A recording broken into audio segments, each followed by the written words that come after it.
ಎಲ್ಲರಿಗೂ ನಮಸ್ಕಾರ. ವಿವಿಧ ವೃತ್ತಿಪರ ಕೋರ್ಸ್ಗಳಿಗೆ ಕರ್ನಾಟಕ ಪರೀಕ್ಷಾ ಪ್ರಾಧಿಕಾರ ಎರಡನೇ ಸುತ್ತಿನ ಫಲಿತಾಂಶವನ್ನು ಪ್ರಕಟಣೆ ಮಾಡಿದೆ.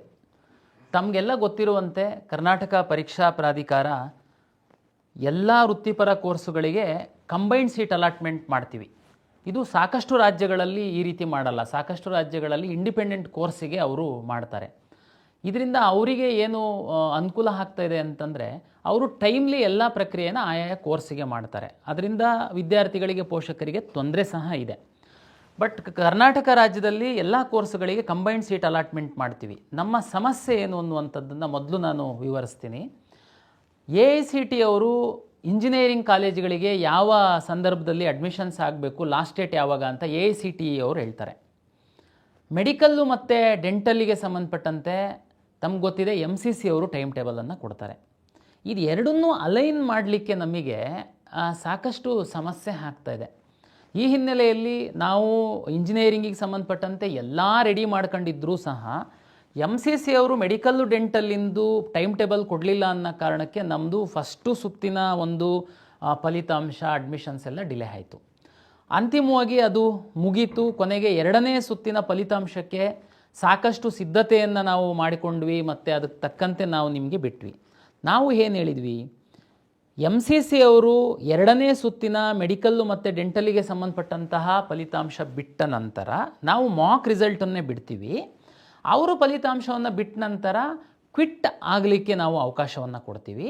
ಫ್ರೀಯಾಗಿ ಬೇರೆ ರಾಜ್ಯ ಮತ್ತು MCCನಲ್ಲಿ ಮೆಡಿಕಲ್ಲು ಮತ್ತು ಡೆಂಟಲ್ ಸೀಟ್ ಸಿಕ್ಕಿದ್ದಂಥವರು ಕ್ವಿಟ್ ಮಾಡ್ಕೊಳ್ತಾ ಹೋಗಿ ಏನು ಸೀಟ್ಸು ಅವೈಲಬಲ್ ಸಿಗುತ್ತೆ ಅದನ್ನು ಅದೇ ಸುತ್ತಿನಲ್ಲಿ ಹಾಕ್ಕೊಂಡು ನಾವು ರೀರನ್ ಮಾಡಿ ಎರಡನೇ ಸುತ್ತಿನ ಅಂತಿಮ ಫಲಿತಾಂಶವನ್ನು ಕೊಡ್ತೀವಿ ಅಂತ ನಾವು ಈ ಹಿಂದೆ ಭಾಳ ಸ್ಪಷ್ಟವಾಗಿ ತಮಗೆ ಹೇಳಿದ್ವಿ. ಮತ್ತು ಎರಡನೇ ಸುತ್ತಿನಲ್ಲಿ ಚಾಯ್ಸ್ 1 ಮತ್ತು ಚಾಯ್ಸ್ 4 ಮಾತ್ರ ಕೊಡ್ತೀವಿ ಅಂತ ಸಹ ಹೇಳಿದ್ವಿ. ಏನು ರೀಸನ್? ಸುಮಾರು ಜನ ಸೋಷಿಯಲ್ ಮೀಡಿಯಾದಲ್ಲಿ ಹೇಳಿದರು, ನೋನು ಈ ಹಿಂದೆ ಸಡನ್ ಅಂತ ರೂಲ್ ಚೇಂಜ್ ಮಾಡಿದ್ರಿ, ಮೂರನೇ ಸುತ್ತಿಗೆ ಅಪ್ಗ್ರೇಡೇಷನ್ ಆಗಬೇಕು. ಓಕೆ, ನಾವು ಅದನ್ನೂ ಹೇಳಿದ್ವಿ. ಚಾಯ್ಸ್ 1 ತಗೊಂಡು ಕಾಲೇಜಿಗೆ ಅಡ್ಮಿಷನ್ ಆದಂಥವರು ಮೂರನೇ ಸುತ್ತಿನ ಮಾಪಪ್ ಸುತ್ತಿನಲ್ಲಿ ನಾವು ಸೀಟ್ ಮ್ಯಾಟ್ರಿಕ್ಸನ್ನು ಪಬ್ಲಿಷ್ ಮಾಡ್ತೀವಿ. ಯಾವುದಾದ್ರೂ ಒಳ್ಳೆ ಕಾಲೇಜಲ್ಲಿ ನಿಮಗೆ ಬೇಕಾದಂಥ ಸೀಟ್ ಸಿಕ್ತು ಅಂತಂದರೆ ತಾವು ಅಪ್ಗ್ರೇಡೇಷನಿಗೆ ಅವಕಾಶ ಕೊಡ್ತೀವಿ ಅಂತಲೂ ನಾವು ಹೇಳಿದ್ವಿ. ಜೊತೆಗೆ ಆ ಕಾಲೇಜಿಗೆ ಸೇರಿದರೆ ಅಲ್ಲಿಂದ ನಿಮ್ಮನ್ನು ಫ್ರೀಯಾಗಿ ಅಲ್ಲಿಂದ ಕಾಲೇಜಿಂದ ಮೂವ್ ಆಗಲಿಕ್ಕೂ ಸಹ ನಾವು ಫೆಸಿಲಿಟೇಟ್ ಮಾಡ್ತೀವಿ ಅಂತ ಹೇಳಿದ್ವಿ. ಕೊನೆ ಮೂಮೆಂಟಲ್ಲಿ ಈ ಥರ ಮಾಡಿದರೆ ಮಾಪಪ್ ರೌಂಡಲ್ಲಿ ಸೀಟ್ ಸಿಗ್ತವೆ. ನಿಮಗೆ ಇನ್ನೊಂದು ನಾವು ಆ ಥರ ತೀರ್ಮಾನ ಮಾಡಿದ್ದಕ್ಕೆ ತಮಗೆಲ್ಲರಿಗೆ ಒಂದು ಕ್ಲಾರಿಟಿ ಕೊಡ್ತೀನಿ. ಈ ಹಿಂದಿನ ವರ್ಷಗಳಲ್ಲಿ ಏನಾಗ್ತಾ ಇತ್ತು, ಎರಡನೇ ಸುತ್ತಿನ ಒಂದು ಫಲಿತಾಂಶವನ್ನು ನಾವು ಪಬ್ಲಿಷ್ ಮಾಡ್ತಾಯಿದ್ವಿ, ಅಡ್ಮಿಷನ್ ಶುರು ಮಾಡ್ತಿರ್ಲಿಲ್ಲ. MCC ಅವರು ಪಬ್ಲಿಷ್ ಮಾಡ್ತಿದ್ರು. ಆವಾಗ ನಾವು ನಿಮಗೆ ಅವಕಾಶ ಕೊಡ್ತಾಯಿದ್ವಿ. MCCನಲ್ಲಿ ಹೋಗುವಂಥವ್ರು ಇಲ್ಲಿ ಬಂದು ಕ್ಯಾನ್ಸಲ್ ಮಾಡ್ಕೊಂಡು ಹೋಗಬೇಕು ಅಂತ. ಒಂದಷ್ಟು ಜನ ಬಂದು ಕ್ಯಾನ್ಸಲ್ ಮಾಡ್ಕೊಂಡು ನೀವು MCCಗೆ ಹೋಗ್ತಾಯಿದ್ರಿ. ಆ ಸೀಟು ಹಾಗೆ ಉಳಿತಿತ್ತು. ನಾವು ಅದನ್ನು ಎರಡನೇ ಸುತ್ತಿನಲ್ಲೇ ನಿಮಗೆ ಹಂಚಿಕೆ ಮಾಡ್ತಿರಲಿಲ್ಲ. ಆ ಸೀಟ್ಗಳನ್ನೆಲ್ಲ ನಾವು ಇಟ್ಕೊಂಡು ನಿಮಗೆ ಅಪ್ಗ್ರೇಡೇಷನಿಗೆ ಅವಕಾಶ ಕೊಡ್ತಾಯಿದ್ವಿ. ಮೂರನೇ ಸುತ್ತಿನಲ್ಲಿ ನಾವು ಅದನ್ನು ರನ್ ಮಾಡ್ತಾಯಿದ್ವಿ. ಆವಾಗ ಸುಮಾರು ಇಂಜಿನಿಯರಿಂಗ್ ಕಾಲೇಜವರು, ಟಾಪ್ ಇಂಜಿನಿಯರಿಂಗ್ ಕಾಲೇಜವರು ಏನಾದರೂ MCCಗೆ ಬಿಟ್ಟೋಗಿತ್ತು ಅಂತಂದರೆ, ನೀವು ವೆಟರ್ನರಿಯವರು MCCಗೆ ಬಿಟ್ಟೋಗಿತ್ತು ಅಂತಂದರೆ ಮೂರನೇ ಸುತ್ತಿನಲ್ಲಿ ಅಪ್ಗ್ರೇಡ್ ಆಗುವಂಥ ಅವಕಾಶಗಳು ಜಾಸ್ತಿ ಇತ್ತು. ನಾನು ಈ ಸರಿ ಏನೋ ಹೇಳಿದ್ದೆ ನಿಮಗೆ ಇದಕ್ಕಿಂತ ಮೊದಲು, MCC ಅವರು ಎರಡನೇ ಸುತ್ತಿನ ಫಲಿತಾಂಶವನ್ನು ಪ್ರಕಟಿಸಿದ ನಂತರ ಇಲ್ಲಿಂದ ಕ್ವಿಟ್ ಮಾಡೋದಕ್ಕೆ ಅವಕಾಶ ಕೊಡ್ತೀನಿ. ಉದಾಹರಣೆಗೆ ಒಂದು 500 ಜನ, ಅದು ವೆಟರ್ನರಿ ಸಿಕ್ಕಿರೋರು ಇರ್ಬೋದು, ಟಾಪ್ ಇಂಜಿನಿಯರಿಂಗ್ ಕಾಲೇಜರು ಇರ್ಬೋದು, ಏಜಿದವ್ರು ಇರ್ಬೋದು, ಕ್ವಿಟ್ ಮಾಡಿ ಹೋದರೆ ಆ ಒಂದು 500 ಸೀಟನ್ನು ಎರಡನೇ ಸುತ್ತಲ್ಲೇನು ನಾವು ಮಾಕ್ ಅಂತ ಪಬ್ಲಿಷ್ ಮಾಡಿರ್ತೀವಿ, ಅದೇ ಸುತ್ತಿಗೆ 500 ಸೀಟ್ ಹಾಕ್ಕೊಂಡು ನಾವು ರೀರನ್ ಮಾಡಿ ಫೈನಲ್ ರಿಸಲ್ಟ್ ಬಿಡ್ತೀವಿ ಅಂತ ಅಂದಮೇಲೆ ನಿಮಗೆ ಮಾಪಪ್ಪಲ್ಲಿ ಎಲ್ಲಿಂದ ಸೀಟ್ ಸಿಗುತ್ತೆ? ಮಾಪಪ್ಪಲ್ಲಿ ಸೀಟ್ ಸಿಗ್ತಿದ್ದೇನೆ ನಾವು ಸೆಕೆಂಡ್ ರೌಂಡಲ್ಲಿ ಕ್ಯಾನ್ಸಲ್ ಮಾಡಿದವ್ರನ್ನ ಥರ್ಡ್ ರೌಂಡಿಗೆ ಹಾಕ್ಕೊಂಡ್ರೆ. ಬಟ್ ನಾನು ಸೆಕೆಂಡ್ ರೌಂಡಲ್ಲೇ ಆ ಸೀಟನ್ನು ಹಾಕ್ಕೊಂಡ್ರೆ ರನ್ ಮಾಡ್ತೀನಿ ಅಂತ ಹೇಳಿದ್ದೆ. ಅದಕ್ಕೆ ಚಾಯ್ಸ್ 1 and 3 ಕೊಟ್ಟಿದ್ದೆ. ಆದ್ರೂ ಯಾರಾದರೂ ಬಿಟ್ಟು ಹೋದರೆ ಅಡ್ಮಿಷನ್ ಆದವರು ಅಪ್ಗ್ರೇಡಿಗೆ ಬರಬೇಕು ಅಂತ ಹೇಳಿದ್ವಿ. ಅದರಲ್ಲಿ ಯಾವುದೇ ಚೇಂಜ್ ಇರಲಿಲ್ಲ ನಮ್ಮದು. ಆದರೆ ನಾವು ಅಂದ್ಕೊಂಡಂಗೆ ಕೆಲವೊಮ್ಮೆ ಆಗಲ್ಲ. ತಮಗೆಲ್ಲ ಗೊತ್ತಿದೆ, ಅನಿರ್ದಿಷ್ಟಾವಧಿಗೆ MCC ಅವರು ಟೈಮ್ ಟೇಬಲ್ನ ಮುಂದೂಡ್ತಾ ಬರ್ತಾ ಇದ್ದಾರೆ. ಇಲ್ಲಿವರೆಗೆ 29ರಿಂದ ಅಂತೇಳಿದ್ರು, ಇಲ್ಲಿವರೆಗೆ ಯಾವುದು ಕ್ಲಾರಿಟಿ ಇಲ್ಲ. ಸೀಟನ್ನು ಹೆಚ್ಚು ಮಾಡ್ತೀವಿ ಅಂತೇಳಿ NMC ಅವರು ಹೇಳಿದ್ದಾರೆ ಅಂತೇಳಿ ಅವರೇ ನೋಟಿಫಿಕೇಷನ್ ಕೊಟ್ಟಿದ್ದರು. ಯಾವ ಕಾಲೇಜಲ್ಲಿ ಎಷ್ಟು ಸೀಟ್ ಹೆಚ್ಚಾಗುತ್ತೆ, ನಮ್ಮ ರಾಜ್ಯದ ಸೀಟ್ಗಳಿದಾವ ಅಂತನ್ನುವಂಥದ್ದು ನಮಗೆ ಇಲ್ಲಿವರೆಗೆ ಕ್ಲಾರಿಟಿ ಇಲ್ಲ. ಆದರೆ ನಮ್ಮಲ್ಲಿ ಸುಮಾರು 74-75 ಸಾವಿರ ಸೀಟ್ಗಳ ಇಂಜಿನಿಯರಿಂಗ್ ಸೀಟ್ಗಳನ್ನ ನಾವು ಅಲಾಟ್ ಮಾಡ್ತೀವಿ. ತಮಗೆಲ್ಲ ಗೊತ್ತಿದೆ. AICTE ಅವರ ಪ್ರಕಾರ ಸೆಪ್ಟೆಂಬರ್ 15ನೇ ತಾರೀಕು ಟೆಕ್ನಿಕಲ್ ಕೋರ್ಸಸ್ಸಿಗೆ ಅಡ್ಮಿಷನ್ ಲಾಸ್ಟ್ ಡೇಟು. ಅರ್ಥ ಮಾಡ್ಕೊಳ್ಳಿ. ಇನ್ನೂ ಒಂದು ಹೇಳ್ತೀನಿ, ತಮಗೆಲ್ಲ ಗೊತ್ತಿದೆ, ಎಲ್ಲ ಖಾಸಗಿ ಕಾಲೇಜುಗಳಲ್ಲಿ ಸಹ 45% ಇಂಜಿನಿಯರಿಂಗ್ ಸೀಟ್ಗಳನ್ನು ಸರ್ಕಾರಕ್ಕೆ ಬಿಟ್ಟುಕೊಡ್ತಾರೆ. ಆ 45% ಮತ್ತು ಲಿಂಗ್ವಿಸ್ಟಿಕ್ ಮೈನಾರಿಟಿ ಮತ್ತು ಯೂನಿವರ್ಸಿಟಿ ಕಾಲೇಜುಗಳಲ್ಲಿ 40% ಸೀಟುಗಳಿಗೆ ಸಹ ರಾಜ್ಯ ಸರ್ಕಾರದ ನಿಯಮದಂತೆ ರೋಸ್ಟರ್ ಆಧಾರದ ಮೇಲೆ ನಾವು ಸೀಟ್ ಹಂಚಿಕೆ ಮಾಡ್ತೀವಿ. ಸರ್ಕಾರ ನಿಗದಿಪಡಿಸುವಂತಹ ಶುಲ್ಕಕ್ಕೆ ನಾವು ಅಡ್ಮಿಷನ್ ಕೊಡಬೇಕು ಅವರು. ಇದು ಖಾಸಗಿ ಕಾಲೇಜುಗಳ ಮತ್ತು ಸರ್ಕಾರದ ಮಧ್ಯೆ ಆಗಿರುವಂತಹ ಒಂದು ಒಪ್ಪಂದ. ಆ ಒಪ್ಪಂದದಲ್ಲಿ ಇನ್ನೂ ಒಂದು ಹೇಳ್ಬಿಟ್ಟಿದ್ದಾರೆ, ಏನಂತಂದರೆ AICTE ಅವರು ಲಾಸ್ಟ್ ಡೇಟ್ ಯಾವಾಗ ಅಡ್ಮಿಷನಿಗೆ ಕೊಡ್ತಾರೆ ಅದರದ್ದು -10 ಡೇಸ್ವರೆಗೆ KE ಅವರು ಈ 45% ಮತ್ತು 40%ಗೆ ಎಷ್ಟು ರೌಂಡ್ ಬೇಕಾದ್ರೂ ನೀವು ಕೌನ್ಸಿಲಿಂಗ್ ಮಾಡಿ, ನಮ್ಮದು ಅಡ್ಡಿ ಇಲ್ಲ. -10 ಡೇಸು ಅಕಸ್ಮಾತ್ ನೀವು ತುಂಬೋದಕ್ಕಾಗಲಿಲ್ಲ ಅಂತಂದರೆ ಆ ಸೀಟ್ಗಳನ್ನು ನೀವು ಕಾಲೇಜಿಗೆ ಹಸ್ತಾಂತರ ಮಾಡಬೇಕು. ಅದನ್ನು ನಾವು ಕಾಲೇಜವರು ಹೇಗೋ ಹುಡುಕಾಡಿ ನಾವು ಹುಡುಗರಿಗೆ ತುಂಬಿಸ್ಕೊಳ್ತೀವಿ, ನಮಗಿಲ್ಲ ಅಂತಂದರೆ ಲಾಸ್ ಆಗುತ್ತೆ ಅನ್ನುವಂಥದ್ದು ಸರ್ಕಾರ ಮತ್ತು ಖಾಸಗಿ ಕಾಲೇಜುಗಳ ಒಕ್ಕೂಟದ ಮಧ್ಯೆ ಆಗಿರುವಂತಹ ಒಪ್ಪಂದ. ಈಗ ಆ ಒಪ್ಪಂದದ ಪ್ರಕಾರ ನಮಗೆ ಸೆಪ್ಟೆಂಬರ್ 15ಕ್ಕೆ AICTE ಅವ್ರ ಲಾಸ್ಟ್ ಡೇಟ್ ಅಂತಂದರೆ 5ನೇ ತಾರೀಕು -10 ಡೇಸು, ಸೆಪ್ಟೆಂಬರ್ 5ಗೆ ಉಳಿಯುವಂಥ ಸೀಟ್ಗಳನ್ನ ಹ್ಯಾಂಡ್ ಓವರ್ ಮಾಡಿ ಅಂತ ಆಲ್ರೆಡಿ ಲೆಟರ್ ಬರೆದುಬಿಟ್ಟಿದ್ದಾರೆ ನಮಗೆ ಅವರು. ನೋಡಿ, ನಮ್ಮ ಸಮಸ್ಯೆ ಈ ರೀತಿ ಇದೆ. ಎಷ್ಟು ಜನ ಈಗ ಜಸ್ಟ್ 27,000 ಅಷ್ಟೇ ಮಕ್ಕಳು ಅಡ್ಮಿಷನ್ ಆಗಿದ್ದೀರಾ, ಉಳಿದವರೆಲ್ಲ ವೆಯ್ಟ್ ಮಾಡ್ತಾಯಿದ್ದೀರಾ ಅಪ್ಗ್ರೇಡೇಷನ್ನು ಮತ್ತೊಂದು ಈ ರೌಂಡಿಗೆ ಬಂದಿದ್ದೀರಾ ನೀವು. ಹಾಗಾಗಿ ನಾನು MCC ಅವರ ಟೈಮ್ ಟೇಬಲ್ಲಿಗೆ ನಾನು ಈ ಎಲ್ಲ ರೌಂಡ್ಗಳನ್ನ ಅಲೈನ್ ಮಾಡಲಿಕ್ಕೆ ಹೋದರೆ ಪ್ರಾಕ್ಟಿಕಲ್ಲಾಗಿ ಈ ಥರದ್ದು ಸಮಸ್ಯೆಗಳಿದೆ. ಇದು ಮಕ್ಕಳಿಗೆ, ಪೇರೆಂಟ್ಸಿಗೆ ಈ ಒಂದು ಸೂಕ್ಷ್ಮತೆಗಳು ತಮಗೆ ಮಾಹಿತಿ ಗೊತ್ತಿರಲ್ಲ, ಅದು ತಮಗೆ ಮಾಹಿತಿ ಇರಲಿಲ್ಲ. ಆದ್ರೂ ನಾವು ಸ್ಟೂಡೆಂಟು ಮತ್ತು ಪೇರೆಂಟ್ಸ್ ಪರನೇ. ಅದಕ್ಕೇ ನಾವು ನಮ್ಮ ಉನ್ನತ ಶಿಕ್ಷಣ ಸಚಿವರು ಸುಧಾಕರ್ ಸರ್ ಅವರು ಎಸ್ಟರ್ಡೇ ನಾವು ಪ್ರಯತ್ನ ಮಾಡ್ತಾ ಇದ್ದಾರೆ AICTE ಅವರಿಗೆ ಅಟ್ಲೀಸ್ಟ್ ಒಂದು 15 ಡೇಸು ನೀವು ಟೆಕ್ನಿಕಲ್ ಕೋರ್ಸಸ್ಸಿಗೆ ಟೈಮನ್ನು ಎಕ್ಸ್ಟೆಂಡ್ ಮಾಡಿ ಅಂತ ರಿಕ್ವೆಸ್ಟನ್ನು ಕಳಿಸಿದ್ದಾರೆ. ಬಟ್ ಆದರೆ ರಿಕ್ವೆಸ್ಟು ಕನ್ಸಿಡರ್ ಮಾಡ್ತಾರೆ ಮಾಡಲ್ಲ ಅನ್ನುವಂಥದ್ದು ನಮಗೆ ಗೊತ್ತಿಲ್ಲ. ಆ ಹಿನ್ನೆಲೆ ಒಳಗಡೆ ನಾವು ಇದು ಎಲ್ಲ ನಾವು ಟೈಮ್ ಟೇಬಲ್ನ ಸೆಟ್ ಮಾಡ್ಕೊಳ್ಬೇಕು. ಇದು ನಮ್ಮ ಒಂದು ಸದ್ಯದ ಒಂದು ಪರಿಸ್ಥಿತಿ ಪ್ರಾಧಿಕಾರದ್ದು. ಇದು ತಮಗೆ ಮಾಹಿತಿಗಿರಲಿ ಅಂತೇಳಿ ನಾನು ತಮಗೆ ಹೇಳ್ತಾ ಇದ್ದೀನಿ.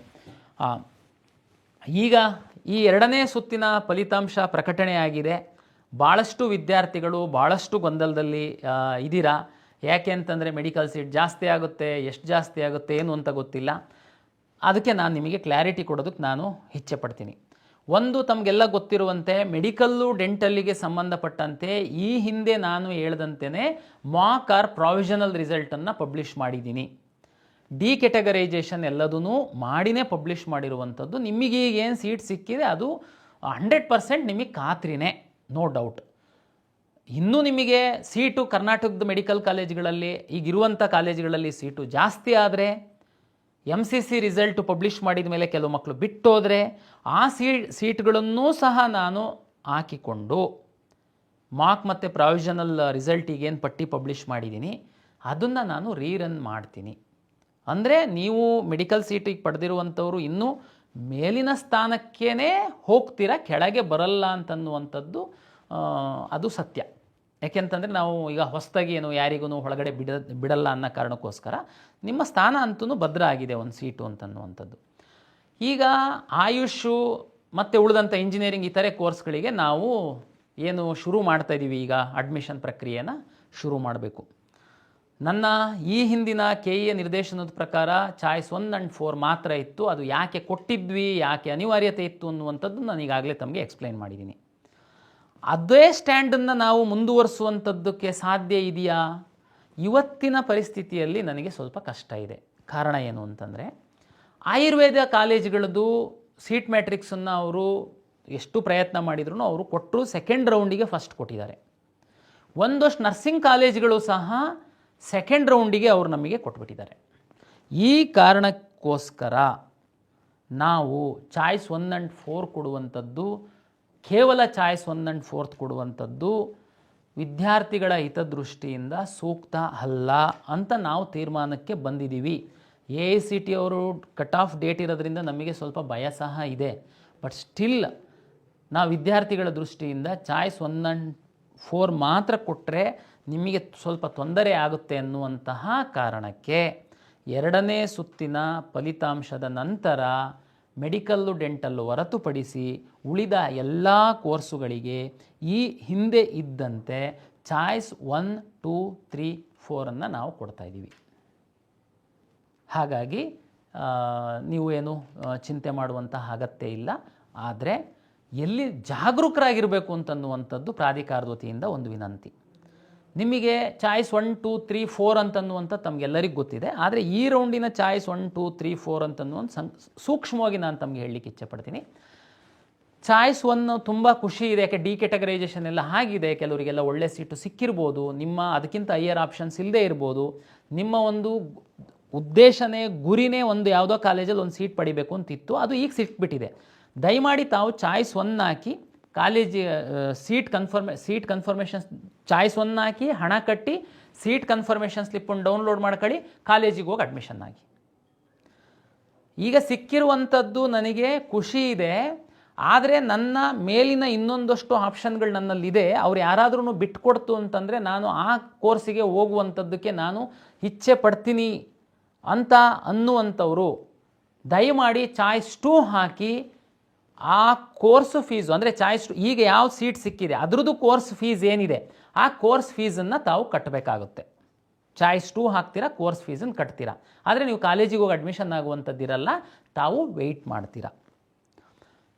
ಚಾಯ್ಸ್ 3 ಚಾಯ್ಸ್ 3 2ನೇ ರೌಂಡಲ್ಲಿ ಕೊಡುವಂಥದ್ದು ಹೇಳಬೇಕು ಅಂತಂದರೆ ಹಿಂದಿನ ವರ್ಷದ ನಮ್ಮ ಅನುಭವದ ಪ್ರಕಾರ ಸೂಕ್ತ ಅಲ್ಲ. ಕೆಲವರು ತಮಾಷೆಗೋಸ್ಕರ ಚಾಯ್ಸ್ 3 ಹಾಕಿ ಏನೂ ಅವ್ರದ್ದು ನಮ್ಮ ಹತ್ರ ಇರಲ್ಲ, ಲಾಸ್ಟು ಮೂಮೆಂಟಲ್ಲಿ ಅವರು ಈ ಕಡೆ ರೆಸ್ಪಾಂಡ್ ಮಾಡದೇ ಇಲ್ಲದೆ ಕಾಲೇಜಿಗೆ ಸೀಟ್ ಬಿಟ್ಕೊಟ್ಟಂಥ ಉದಾಹರಣೆಗಳಿದ್ದಾವೆ. ಆದರೂ ಸಹ ನಾವು ಯಾರೋ ಕೆಲವರು ಮಾಡಿರುವಂಥದ್ದಕ್ಕೆ ಎಲ್ಲ ವಿದ್ಯಾರ್ಥಿಗಳಿಗೆ ನಾವು ಒಂದೇ ಸಮಾನವಾಗಿ ನೋಡುವಂಥದ್ದು ಸೂಕ್ತ ಅಲ್ಲ ಅಂತ ಅಂದ್ಕೊಂಡು ಚಾಯ್ಸ್ 3 ಸಹ ಕೊಡ್ತಾಯಿದ್ದೀವಿ. ಆದರೆ 10,000 ರೂಪೀಸ್ ಕಾಶನ್ ಡೆಪಾಸಿಟ್ ಕಟ್ಟಿ ಅಂತ ನಾನು ರಿಕ್ವೆಸ್ಟ್ ಮಾಡ್ತಾಯಿದ್ದೀನಿ. ಚಾಯ್ಸ್ 3 ಯಾರು ಹಾಕ್ತೀರಾ ಕಾಶನ್ ಡೆಪಾಸಿಟ್ ತಾವು ಕಟ್ಟಬೇಕು. ಚಾಯ್ಸ್ 1 ಹಾಕಿರೋರು ನಮ್ಮ ಲಿಸ್ಟಿಂದ ಹೊರಗಡೆ ಹೋಗಿರ್ತಾರೆ. ಚಾಯ್ಸ್ 2 ಹಾಕಿರುವಂಥವ್ರು ನೆಕ್ಸ್ಟು ಅಪ್ಗ್ರೇಡ್ ಆಗಲಿಲ್ಲ ಅಂತಂದರೆ ಆ ಸೀಟಿಗೆ ತಾವು ಹೋಗಿ ಅಡ್ಮಿಷನ್ ಆಗಲೇಬೇಕು. ಆವಾಗ ಯಾವುದೂ ಅವಕಾಶ ಇರಲ್ಲ ತಮಗೆ ಬಿಟ್ಕೊಡೋದಕ್ಕೆ. ಇಲ್ಲ ಅಂತಂದರೆ ನೀವು course fees plus 5 times penalty ಕಟ್ಟಿ ಸೀಟನ್ನು ಕ್ಯಾನ್ಸಲ್ ಮಾಡ್ಕೊಳ್ಳುವಂಥ ಪನಿಷ್ಮೆಂಟ್ ಇದೆ. ಚಾಯ್ಸ್ 3 ಹಾಕಿರೋರೆ 10,000 ಅಲ್ಲ ಕಟ್ಟನ, ನೋ, 10,000 ಕಾಶನ್ ಡೆಪಾಸಿಟ್ ಕಟ್ಟುವಂಥದ್ರ ಜೊತೆಗೆ ಚಾಯ್ಸ್ 3 ಅವರು, ಚಾಯ್ಸ್ 3 ಅಂದ್ರೇನು, ಈಗ ನಿಮಗೆ ಸಿಕ್ಕಿರುವಂಥದ್ದು ನಿಮ್ಮ ಖಾತೆಯಿಂದ ಸೀಟು ಬಿಟ್ಟು ಹೋಗುತ್ತೆ, ಉಳಿದಂಥ ಎಲ್ಲ ಆಪ್ಷನ್ಸ್ಗಳಿರುತ್ತೆ. 10,000 ಕೊಟ್ಬಿಟ್ಟು ಸುಮ್ಮನೆ ಕೂರುವಂಥದ್ದಲ್ಲ, ನೀವು ನೆಕ್ಸ್ಟ್ ರೌಂಡಲ್ಲಿ ಕಂಪಲ್ಸರಿ ಅಡ್ಮಿಷನ್ಸ್ ಇದೆ. ಹಾಗಾಗಿ ಚಾಯ್ಸ್ 3 ಹಾಕಿ 10,000 ಕೊಟ್ಟ ಮಾತ್ರಕ್ಕೆ ನೀವು ಸೇಫ್ ಅಂತಲ್ಲ. ತಾವು ದಯಮಾಡಿ ನಿಮ್ಮ ಲಾಗಿನ್ ಒಳಗಡೆ ಇರುವಂತಹ ಎಲ್ಲ ಆಪ್ಷನ್ಗಳನ್ನ ತಾವು ಪರಿಶೀಲನೆ ಮಾಡಿ, ನಿಮಗೆ ನಿಜವಾಗೂ ಈ ಕಾಲೇಜು ಸಿಕ್ಕಿದರೆ ಮಾತ್ರ ನಾನು ಹೋಗ್ತೀನಿ ಅನ್ನುವಂಥದ್ದನ್ನು ಖಾತ್ರಿಪಡಿಸ್ಕೊಂಡು ಅಂಥ ಕಾಲೇಜುಗಳನ್ನು ಮಾತ್ರ ತಮ್ಮ ಖಾತೆ ಒಳಗಡೆ ಲಾಗಿನ್ ಒಳಗಡೆ ಇಟ್ಕೊಳ್ಳಿ. ಸುಮ್ಮನೆ ಚಾಯ್ಸ್ 3 ಹಾಕ್ಬಿಟ್ಟು 10,000 ಕೊಟ್ಟು ನೀವು ಯಾವುದೋ ಫಸ್ಟ್ ರೌಂಡಲ್ಲಿ ಹಾಕಿರುವಂಥ ಎಷ್ಟೋ ಕಾಲೇಜ್ಗಳು ಇಷ್ಟ ಇದೆ ಇಷ್ಟ ಇಲ್ದಿರೋವೆಲ್ಲ ಇರ್ತವೆ. ನಮ್ಮ ಸಿಸ್ಟಮಿಗೆ ಏನು ಗೊತ್ತಾಗುತ್ತೆ, ನೀವು ಹಾಕಿರೋ ಆಪ್ಷನ್ ಮೇಲೆ ಪ್ರಿಯಾರಿಟಿ ಮೇಲೆ ಅಲರ್ಟ್ ಮಾಡ್ತೀವಿ. 3rd ರೌಂಡಿಗೆ ಬಂದಾಗ ನೋ ನನಗೆ ಅದೂ ಇಷ್ಟ ಇಲ್ಲ ಅಂತಂದರೆ 10,000 ರೂಪಾಯಿ ಫೋರ್ಫಿಟ್ ಮಾಡ್ತೀವಿ. ಜೊತೆಗೆ ನಿಮ್ಮದು ಆ course fees plus 5 times penalty ಹಾಕ್ತೀವಿ. ಇಲ್ಲ ನನಗೇನು, ನಾನು ಬರೋದೇ ಇಲ್ಲ ಈ ಕಡೆ, 10,000 ರೂಪಾಯಿ ಅಷ್ಟೇ ಇರುತ್ತೆ ಅಂತ ನೀವು ಅಂದ್ಕೊಳ್ಬೋದು. ಆದರೆ ನೀವು ಎಲ್ಲೂ ಹೋಗ್ಲಿಕ್ಕಾಗಲ್ಲ ಕರ್ನಾಟಕ ಪರೀಕ್ಷಾ ಪ್ರಾಧಿಕಾರ ಬಿಟ್ಟು. ನೀವು ನೆಕ್ಸ್ಟ್ ಇಯರ್ ಸಹ ಬರ್ತೀರ, ತಮ್ಗೆ ಗೊತ್ತಿರಬೇಕು. ಲಾಸ್ಟ್ ರೌಂಡಲ್ಲಿ ಸೀಟ್ ತಗೊಂಡು ಅಡ್ಮಿಷನ್ ಆಗಿಲ್ಲ ಅಂತಂದರೆ ಮುಂದಿನ ವರ್ಷ ನೀವು ಕೌನ್ಸಿಲಿಂಗಲ್ಲಿ ಭಾಗವಹಿಸುವಂಥದ್ದಕ್ಕೆ ಅವಕಾಶ ಇರಲ್ಲ. ಈ ವರ್ಷ ಹೋದ ವರ್ಷ ಸೀಟ್ ತಗೊಂಡು ಅಡ್ಮಿಷನ್ ಆಗಿಲ್ದಿರುವಂತಹ 1,600 ವಿದ್ಯಾರ್ಥಿಗಳಿಗೆ ಈ ವರ್ಷ ನಾವು ಬಾರ್ ಮಾಡಿದ್ದೀವಿ ಕೊನೆ ಸುತ್ತಿನಲ್ಲಿ. ಅಂಥ ಪರಿಸ್ಥಿತಿ ಬರುತ್ತೆ. ಅದಕ್ಕೆ ಚಾಯ್ಸ್ 3 ಹಾಕೋರು 10,000 ಕೊಟ್ಟರೆ ಮಾತ್ರ ಅಲ್ಲ, 10,000 ಕಾಶನ್ ಡೆಪಾಸಿಟ್ ಕೊಡೋದ್ರ ಜೊತೆಗೆ ನಿಮ್ಮ ಲಾಗಿನ್ನಲ್ಲಿರುವಂತಹ ಎಲ್ಲ ಕಾಲೇಜುಗಳನ್ನು ತಾವು ಒಮ್ಮೆ ಪರಿಶೀಲನೆ ಮಾಡಿ, ನಿಮಗೆ ನಿಜವಾಗೂ ಸೀಟ್ ಸಿಕ್ಕಿದರೆ ಹೋಗ್ತೀನಪ್ಪ ನನ್ನ ಕಾಲೇಜಿಗೆ ಅನ್ನುವಂಥದ್ದನ್ನು ಮಾತ್ರ ತಾವು ಅಲ್ಲಿ ಬಿಡಬೇಕಾಗುತ್ತೆ. ಹಾಗಾಗಿ ಈಗ ಮುಂದಿನ 3-4 ದಿವಸ ನಾವು ಚಾಯ್ಸಿಗೆ ಮಾತ್ರ ಕೊಟ್ಟಿರ್ತೀವಿ, ದುಡ್ಡು ಕಟ್ಟಿರ್ತೀರ. ನೆಕ್ಸ್ಟು ಏನು ನಾನು ಕೌನ್ಸಿಲಿಂಗ್ ಪ್ರಕ್ರಿಯೆ ರೀಅರೇಂಜ್ ಮಾಡುವಂಥದ್ದಕ್ಕೆ ಬಿಡ್ತೀನಿ. ಆವಾಗ ಚಾಯ್ಸ್ 3 ಹಾಕಿರುವಂಥವರು ದಯಮಾಡಿ ಲಾಗಿನ್ ಆಗಿ ತಾವು ರೀಅರೇಂಜ್ ಮಾಡಿ ಪ್ರಾಪರಾಗಿ. ಚಾಯ್ಸ್ 2 ಹಾಕಿರುವಂಥವ್ರು ಅಷ್ಟೇ, ಚಾಯ್ಸ್ 2 ಹಾಕಿರ್ತೀರ, ಮೇಲ್ಗಡೆದು ಹೈಯರ್ ಆಪ್ಷನ್ ತಗೊಳುತ್ತೆ. ಮೇಲ್ಗಡೆ ನಿಮಗೆ ಯಾವುದಾದ್ರೂ ಇಷ್ಟ ಇಲ್ಲ ಅಂತಂದರೆ, ಈಗ ಸಿಕ್ಕಿರೋ ಕಾಲೇಜ್ಗಿಂತನೂ ಸ್ವಲ್ಪ ಅದು ವೀಕ್ ಇದೆ, ನನಗೆ ಆಸಕ್ತಿ ಇಲ್ಲ ಅಂತಂದರೆ ದಯಮಾಡಿ ತಾವು ಡಿಲೀಟ್ ಮಾಡೋದಕ್ಕೆ ಅವಕಾಶ ಇರುತ್ತೆ. ಅದನ್ನು ಬಿಟ್ಬಿಟ್ಟು ಈಗ ಚಾಯ್ಸ್ 2 ಹಾಕಿ ಆ ಕಡೆ ತಿರುಗಿ ನೋಡದೇ ಇಲ್ದಿರುವಂಥದ್ದು. ಆಮೇಲೆ ಸಿಕ್ಕಿದಾಗ ಓ ನೋ ಅದು ಚೆನ್ನಾಗಿಲ್ಲ ಅಂತ ಅನ್ನೋದಕ್ಕಾಗಲ್ಲ. ಹೈಯರ್ ಆಪ್ಷನ್ ನೀವೇ ಹಾಕಿರ್ತೀರ. ಚಾಯ್ಸ್ 3 ಹಾಕಿ 10,000 ಕಾಶ್ ಆ್ಯಂಡ್ ಡೆಪಾಸಿಟ್ ಕಟ್ಟಿದ ಮಾತ್ರಕ್ಕೆ ನಿಮ್ಮದು ಮುಗಿಯಲ್ಲ. ನೆಕ್ಸ್ಟ್ ನಾವು ಕೌನ್ಸಿಲಿಂಗ್ದು ಎನೇಬಲ್ ಮಾಡ್ತಿದ್ದಂಗೆ ಲಾಗಿನ್ ಆಗಿಬಿಟ್ಟು ತಾವು ಪ್ರಾಪರಾಗಿ ವೆರಿಫೈ ಮಾಡ್ಕೊಳ್ಳಿ ನಿಮ್ಮ ಆಪ್ಷನ್ಸು. ಉಳಿದಂತೆ ಚಾಯ್ಸ್ 4 ತಮಗೆಲ್ಲ ಗೊತ್ತಿದೆ. ಕೌನ್ಸಿಲಿಂಗಲ್ಲಿ ಮುಂದುವರಿಯೋದಕ್ಕೆ ನನಗೆ ಇಷ್ಟ ಇಲ್ಲ ಅಂತೇಳಿ ಚಾಯ್ಸ್ 4 ಹಾಕ್ತೀರಾ. ನಮ್ಮ ಕೌನ್ಸಿಲಿಂಗಿಂದ ತಾವು ಹೊರಗಡೆ ಹೋಗ್ತೀರಾ. ತಾವು ಮ್ಯಾನೇಜ್ಮೆಂಟಲ್ಲೋ ಮತ್ತೆಲ್ಲೋ ಅಡ್ಮಿಷನ್ಸ್ ಹಾಕ್ತೀರಾ. ನಿಮಗೆ ತಿರ್ಗಾ ನಮ್ಮ ಕಡೆ ಪ್ರವೇಶ ಇರಲ್ಲ. ಚಾಯ್ಸ್ 4 ಹಾಕ್ತಂಥವರಿಗೆ ಇದು. ಆಮೇಲೆ ಈ ಹಿಂದೆಯೇ ನಾನು ಈಗಾಗಲೇ ಹೇಳಿದ್ದೀನಿ ಕಳೆದ ರೌಂಡಲ್ಲಿ, ಅದು ಈಗಲೂ ಅನ್ವಯಿಸುತ್ತೆ. ಕೆಲವು ಸ್ಟೂಡೆಂಟು ಇದ್ದೀರಾ, ಕೌನ್ಸಿಲಿಂಗಲ್ಲಿ ಭಾಗವಹಿಸ್ತೀರಾ, ಸೀಟು ಅಲಾಟ್ ಆಗುತ್ತೆ, ಯಾವುದೂ ಚಾಯ್ಸ್ ಹಾಕಲ್ಲ. 1 2 3 4 ಯಾವುದೂ ಹಾಕಲ್ಲ, ಸುಮ್ಮನೆ ಬಿಟ್ಬಿಡ್ತೀರಾ. ಆಮೇಲೆ ಸ್ವಲ್ಪ ಹುಡುಗರು ಇಲ್ಲಿ KEಗೆ ಬರ್ತೀರಾ, ಎಲ್ಲ ಟೈಮ್ ಮುಗಿದ ಮೇಲೆ ನಾನು ಯಾವುದೂ ಚಾಯ್ಸ್ ಹಾಕಿಲ್ಲ, ಸುಮ್ಮನೆ ಅಲ್ಲಿ ಇರೋ ಕಡೆ ಎಲ್ಲ ಹೋಗಿ ಹೇಳ್ಕೊಂಡು ಓಡಾಡ್ತೀರಾ. ನೋಡಿ ನಂದು ಓಪನ್ ಆಗ್ತಾ ಇಲ್ಲ, ಸರ್ವರ್ ಎರರು ಏನಿಲ್ಲ, ಇಲ್ಲಿ KEನಲ್ಲಿ ನಮಗೆ ಹೆಲ್ಪ್ ಮಾಡ್ತಾ ಇಲ್ಲ ಅಂತ. ಆಮೇಲೆ ಫೈನಲಿ ನಮ್ಮ ಹತ್ರ ಬಂದು ನೋಡಿದರೆ ನೀವು ಕಳೆದ ಸುತ್ತಿನಲ್ಲಿ ಸಮಯದೊಳಗಡೆ ನಾವು 2-3 ಸರಿ ಎಕ್ಸ್ಟೆಂಡ್ ಮಾಡಿದರೆ ಸಹ ತಾವು ಯಾವುದು ಚಾಯ್ಸ್ ಹಾಕಿಲ್ಲ. ನಾವೇನೇ ನಿಮ್ಮನ್ನು ಹೊರಗಡೆ ಕಳಿಸ್ಕೊಟ್ಟಿದ್ವಿ. ಸುಮಾರು ಕಳೆದ ಸುತ್ತಿನಲ್ಲಿ 4,500 ವಿದ್ಯಾರ್ಥಿಗಳನ್ನ ನಾವೇನೇ ಹೊರಗಡೆ ಕಳಿಸ್ಕೊಟ್ಟಿದ್ವಿ. ಕೊನೆಗೆ ಸುಮಾರು ವಿದ್ಯಾರ್ಥಿಗಳು ಬಂದರು, ಜೆನ್ಯೂನ್ ಅಂತಂದ. ಕೊನೆಗೆ ಒಂದು 800ರಷ್ಟು ವಿದ್ಯಾರ್ಥಿಗಳು ಮತ್ತೆ ಅವರು 750 ಕಟ್ಟಿ ಲಾಗಿನ್ ಹಾಕೋದಕ್ಕೆ ಅವಕಾಶ ಮಾಡಿಕೊಟ್ವಿ. ಆದರೆ ಈ ಸುತ್ತಲ್ಲಿ ಖಂಡಿತ ನಾವು ಅದಕ್ಕೆ ಅವಕಾಶ ಮಾಡಿಕೊಡಲ್ಲ. ಸೀಟ್ ಸಿಕ್ಕಿರೋ ಎಲ್ಲ ವಿದ್ಯಾರ್ಥಿಗಳಿಗೆ 1 2 3 4 ಚಾಯ್ಸ್ ಕೊಡ್ತಾಯಿದ್ದೀವಿ. ದಯಮಾಡಿ ಚಾಯ್ಸ್ ಹಾಕಿ, ಇಲ್ಲ ಅಂತಂದರೆ ಚಾಯ್ಸ್ ಯಾವುದು ಹಾಕಿಲ್ಲ ನಾವೇ ನಿಮ್ಮನ್ನು ಹೊರಗಡೆ ಕಳಿಸ್ತೀವಿ. ಇನ್ನೊಂದು ಕೆಟಗರಿ ವಿದ್ಯಾರ್ಥಿಗಳಿದ್ದೀರಾ, ಚಾಯ್ಸ್ 1 ಹಾಕ್ತೀರಾ.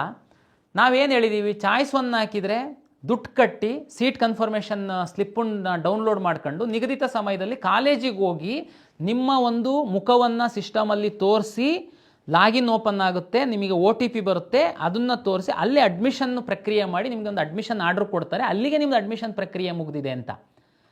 ಕೆಲವು ವಿದ್ಯಾರ್ಥಿಗಳು ಚಾಯ್ಸ್ 1 ಹಾಕಿದ್ದೀರಾ, ದುಡ್ಡು ಕಟ್ಟಿಲ್ಲ, ದುಡ್ಡು ಕಟ್ಟಿದ್ದೀರಾ, ಸೀಟು ಕನ್ಫರ್ಮೇಷನ್ ಸ್ಲಿಪ್ ಡೌನ್ಲೋಡ್ ಮಾಡ್ಕೊಂಡಿಲ್ಲ, ಸೀಟ್ ಕನ್ಫರ್ಮೇಷನ್ ಸ್ಲಿಪ್ ಡೌನ್ಲೋಡ್ ಮಾಡ್ಕೊಂಡಿದ್ದೀರಾ, ಕಾಲೇಜಿಗೆ ಹೋಗಿಲ್ಲ. ಎಂತ ಮಾಡೋದು ನಾನು ಇಂಥವರಿಗೆ?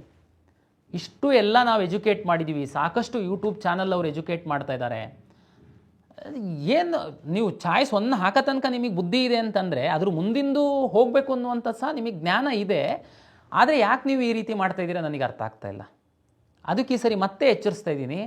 ಮೊನ್ನೆ ಸುಮಾರು ವಿದ್ಯಾರ್ಥಿಗಳು ಈ ಥರ ಬಂದವರಿಗೆ ಕೊನೆ ಮೂಮೆಂಟಲ್ಲಿ ನಾನು ಕೆಲವೊಮ್ಮೆ ಅವಕಾಶ ಮಾಡಿ ಕೊಟ್ಟೆ.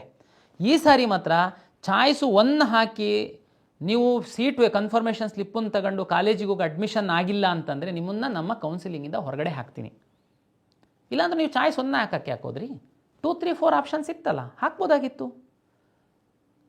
ಚಾಯ್ಸ್ 1 ಹಾಕಿದ್ದು ಇಲ್ಲ, ನಾವು ಚಾಯ್ಸ್ 1 ಹಾಕಿ ದುಡ್ಡು ಕಟ್ಟಿದ್ದೀವಿ ಸರ್, ನಮ್ಮನ್ನು ಹೊರಗಡೆ ಹಾಕಿದರೆ ಹೆಂಗೆ? ಫೋರ್ಫಿಟ್ ಮಾಡ್ಕೊಳ್ತೀನಿ ಆ ದುಡ್ಡನ್ನು, ಸಿಸ್ಟಮಿಂದ ಹೊರಗಡೆ ಹಾಕ್ತೀನಿ. ನಿಮಗೆ ಲಾಸ್ಟು ಕೌನ್ಸಿಲಿಂಗಲ್ಲಿ 2 ದಿನ 3 ದಿನ ಎಕ್ಸ್ಟೆಂಡ್ ಮಾಡಿದರೆ ಸಹ ನೀವು ಚಾಯ್ಸ್ 1 ಹಾಕಿ ದುಡ್ಡು ಕಟ್ಟಿ ಕಾಲೇಜಿಗೆ ಹೋಗಲ್ಲ ಅಂತಂದರೆ ಏನು ತೋರಿಸುತ್ತೆ ಇದು? ಮತ್ತೆ ಹೇಳಿದ್ದೀವಿ 10 ಸಾರಿ ವಿಚಾರ ಮಾಡಿ ಹಾಕಿ, ಓದಿ 1 2 3 4 ಅಂತಂದ್ರೆ ಏನು ಅಂತ. ಈ ಸರಿ ಯಾರು ನಮ್ಮ ನೋಡಿದಿರ ತಮ್ಗೆ ಗೊತ್ತಾಗುತ್ತೆ. ಚಾಯ್ಸ್ 1 ಕ್ಲಿಕ್ ಮಾಡುವಾಗ ಒಮ್ಮಿಗೆ ಲಾಕ್ ಆಗಲ್ಲ, ಅದು ಸಾಕಷ್ಟು ಇನ್ಸ್ಟ್ರಕ್ಷನ್ಸ್ ಬರುತ್ತೆ. ತಾವು ಅಗ್ರಿ ಬಟನ್ ನಮಗಬೇಕು, ಆಮೇಲೆ ಅಂದರೆ ಸುಮ್ಮನೆ ಫ್ರೀಸ್ ಆಗಿಬಿಟ್ಟು ಮಿಸ್ ಆಗಬಾರ್ದು ಅಂತ. ಇಷ್ಟು ಎಲ್ಲ ನಾವು ಅವಕಾಶ ಮಾಡಿ ಕೊಟ್ಟು ಸಹ ನೀವು ಈ ಥರ ಮಾಡ್ತು ಅಂತಂದರೆ ಅದಕ್ಕೆ ನಾವು ಲಕ್ಷಾಂತರ ವಿದ್ಯಾರ್ಥಿಗಳು ಆನ್ಲೈನಲ್ಲಿ ಕೌನ್ಸಿಲಿಂಗಲ್ಲಿ ಭಾಗವಹಿಸ್ತಿರ್ತಾರೆ. ಇಬ್ಬರು ವಿದ್ಯಾರ್ಥಿಗಳ ಮನಸ್ಸಲ್ಲಿ ಏನಿದೆ ಅಂತನ್ನುವಂಥದ್ದನ್ನು ನಾನು ತಿಳ್ಕೊಳ್ಳಿಕ್ಕೆ ಆಗಲ್ಲ. ಹಾಗಾಗಿ ನಮ್ಮ ಇನ್ಸ್ಟ್ರಕ್ಷನ್ಸನ್ನು ಓದಿ ಆ ರೀತಿ ತಾವು ಫಾಲೋ ಮಾಡಬೇಕು ಅಂತನ್ನುವಂಥದ್ದು ಎಲ್ಲ ವಿದ್ಯಾರ್ಥಿಗಳು ಮತ್ತು ಪೋಷಕರಿಗೆ ನಾನು ವಿನಂತಿಯನ್ನು ಮಾಡ್ಕೊಳ್ತೀನಿ. ಹಾಗಾಗಿ ಚಾಯ್ಸೇ ಹಾಕಿಲ್ಲ, ಹೊರಗಡೆ ಹಾಕ್ತೀನಿ. ಚಾಯ್ಸು 2 ಹಾಕಿ ಕೋರ್ಸ್ ಫೀಸ್ ಕಟ್ಟಲ್ಲ, ಹೊರಗಡೆ ಹಾಕ್ತೀನಿ.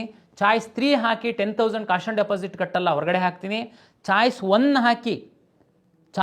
ಹಾಕಿ ದುಡ್ಡು ಕಟ್ಟಿ ಕಾಲೇಜಿಗೆ ಹೋಗಿ ಅಡ್ಮಿಷನ್ ಆಗಲ್ಲ ಅಂಥವ್ರನ್ನ ಸಹ ನಾನು ಸಿಸ್ಟಮಿಂದ ಹೊರಗಡೆ ಹಾಕ್ತೀನಿ. ದಯಮಾಡಿ ಇದನ್ನು ವಿಚಾರ ಮಾಡಿ ತಾವು ಚಾಯ್ಸ್ಗಳನ್ನ ಹಾಕಿ. ಚಾಯ್ಸು 4 ಹಾಕಿರ್ತೀರ. ಲಾಸ್ಟ್ ಟೈಮು ತಮಗೆ ಗೊತ್ತಿದೆ 3 ಮತ್ತು 4ಗೆ ಸ್ವಲ್ಪ ಫ್ಲೆಕ್ಸಿಬಲ್ ಕೊಟ್ಟಿದ್ವಿ ನಾವು. 3 ಮತ್ತು 4 ಚಾಯ್ಸನ್ನು ಹಾಕಿದ್ದಂಥವರು ನಮ್ಮ ಲಾಸ್ಟ್ ಡೇಟ್ ತನಕ ತಾವು ಅದನ್ನು ಇಂಟರ್ಚೇಂಜ್ ಮಾಡ್ಕೊಳ್ಬೋದಾಗಿತ್ತು, ಅಥವಾ ಮತ್ತೆ ಮನಸ್ಸು ಬದಲಾಯಿಸಿ ತಾವು ಚಾಯ್ಸ್ 1 ಕಾಲೇಜಿಗೆ ಹೋಗ್ಬೋದಾಗಿತ್ತು. ಈ ಸಾರಿ 4ಗೆ ಮಾತ್ರ ಅವಕಾಶ ಕೊಡ್ತಾಯಿದ್ದೀನಿ. ಯಾಕೆಂದರೆ 1 2 3 ಮೂರಕ್ಕೂ ತಾವು ಹಣ ಕಟ್ಟಬೇಕಾಗಿರೋದ್ರಿಂದ ಅದನ್ನು ನಾನು ಮತ್ತೆ ಉಲ್ಟಾ ಸೀದಾ ಮಾಡೋದಕ್ಕೆ ಪ್ರಾಕ್ಟಿಕಲಿ ನಮಗೆ ಕಷ್ಟ. ಅದು ಆ ಕಾರಣಕ್ಕೋಸ್ಕರ ಯಾರಾದ್ರೂ 4 ಹಾಕಿ ತಾವು ಹೊರಗಡೆ ಹೋಗಿದ್ದಂಥವ್ರು ಮತ್ತೆ ಇಲ್ಲ ನಾನು ಅದೇ ಕಾಲೇಜಿಗೆ ಹೋಗಿ ಸೇರ್ತೀನಿ ಅಂತಂದರೆ ಲಾಸ್ಟ್ ಡೇಟ್ ಒಳಗಡೆ ತಾವು ಮತ್ತೆ ಲಾಗಿನ್ ಆಗಿಬಿಟ್ಟು ಚಾಯ್ಸ್ 1 ಹಾಕಿ ಏನು ಫಾರ್ಮಾಲಿಟೀಸ್ ಇದೆ ಮುಗಿಸಿ ಕಾಲೇಜಿಗೆ ಹೋಗುವಂಥ ಒಂದು ಫ್ಲೆಕ್ಸಿಬಿಲಿಟಿನ ನಾನು ಅವಕಾಶವನ್ನು ಮಾಡಿಕೊಟ್ಟಿದ್ದೀನಿ. ತಮಗೆ ಬಹುತೇಕ ಏನು ಗೊಂದಲ ಇಲ್ಲ ಅಂಥೇಳಿ ನಾನು ಭಾವಿಸ್ತೀನಿ. ಸಮಯ ತುಂಬ ಕಡಿಮೆ ಇದೆ. AICTE ಅವರು ನಮಗೇನಾದ್ರೂ ಟೈಮ್ ಎಕ್ಸ್ಟೆಂಡ್ ಮಾಡಲಿಲ್ಲ ಟೆಕ್ನಿಕಲ್ ಕೋರ್ಸಸ್ಸಿಗೆ ಅಂತಂದರೆ ನಮಗೆ ತುಂಬ ಕಡಿಮೆ ಸಮಯ ಇದೆ. ಹಾಗಾಗಿ ದಯಮಾಡಿ ನಾನು ಟೈಮ್ ಟೇಬಲ್ ಏನು ಕೊಡ್ತೀನಿ ಆ ಟೈಮ್ ಟೇಬಲ್ಲಿಗೇ ತಾವು ಸ್ಟಿಕನ್ ಆಗಿ ದಯಮಾಡಿ ಆ ಟೈಮ್ ಟೇಬಲ್ ಒಳಗಡೆನೇ ತಾವು ಎಲ್ಲ ಪ್ರಕ್ರಿಯೆಯನ್ನು ಮಾಡ್ತೀರಾ ಅಂಥೇಳಿ ನಾನು ಭಾವಿಸಿದ್ದೀನಿ. ಹಾಗಾಗಿ ಮೆಡಿಕಲ್ಲು ಮತ್ತು ಡೆಂಟಲ್ ವಿದ್ಯಾರ್ಥಿಗಳು ತಮಗೆ ಮಾಕ್ ಆರ್ ಪ್ರಾವಿಷನಲ್ ಅಂತೇಳಿ ನಾನು ಪಬ್ಲಿಷ್ ಮಾಡಿದ್ದೀನಿ.